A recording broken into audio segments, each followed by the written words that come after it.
আসসালামু আলাইকুম ভিউয়ার্স। এখন আমি আপনাদের দেখাবো প্যান কাটিং পায়জামা। দেখুন কিভাবে কাটতে হয়, একদম সম্পূর্ণ নতুন ডিজাইন, নতুন রূপে আপনাদেরকে দেখাচ্ছি। তো প্রথমে কাপড়টা এইভাবে সরে নেবেন। তো প্রথমে বলে দিই, কাপড়টার লম্বা হচ্ছে 33 ইঞ্চি,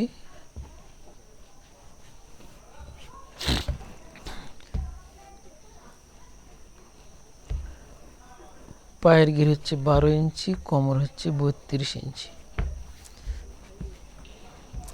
তো বন্ধুরা, এখন আমি আপনাদেরকে দেখাবো, মনোযোগ সহকারে দেখুন। প্রথমে রাবার ঘর আমরা এখানে 2 ইঞ্চি রাবার ঘর করার জন্য এখানে রাখবো, এবং যেটা একটু এলোমেলো আছে সেটা আমরা কেটে ফেলে দেবো এখানে। তো দেখুন, কাপড়ের একদম মাথা থেকে এই যে শুরু করলাম, 2 ভাঁজ থেকে শুরু করলাম। তো রাবার ঘর আমরা বাদ দিলাম ইতিমধ্যেই। এখন দেখুন 33 ইঞ্চি আমরা এখানে, আর বাকিটা 2 ইঞ্চি বা 3 ইঞ্চি আমরা নিলাম এখানে। এই যে 12 ইঞ্চি সেলাই সহ আমরা নিলাম। এটা হচ্ছে পায়ের ঘির। তো এখানে যেহেতু একটু ছোট বাচ্চা, সেই জন্য আমরা কাপড় বেশি নেব না। এখানে প্রায় 4 ইঞ্চির উপর বাদ দিয়ে আমরা হাই তৈরি করবো। হাই হচ্ছে আমরা যদি 33 হয় তাহলে 12 ইঞ্চি হাই দিলে হবে।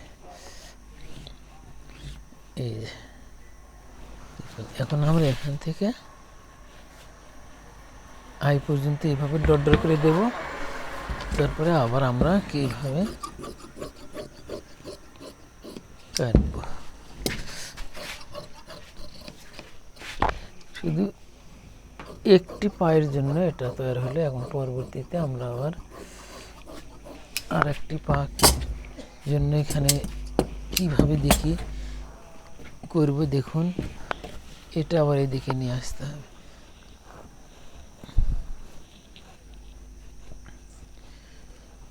এখন আমরা আবার এখানে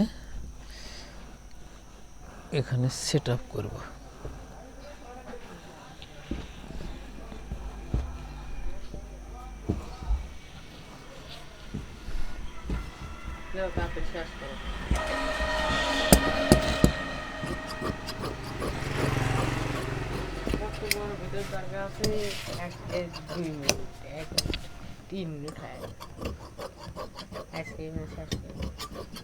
বন্ধুরা, ইতিমধ্যে আমাদের কাটিং শেষ হলো। পরবর্তী ভিডিও দেখা হবে ইনশাল্লাহ। খোদা হাফেজ।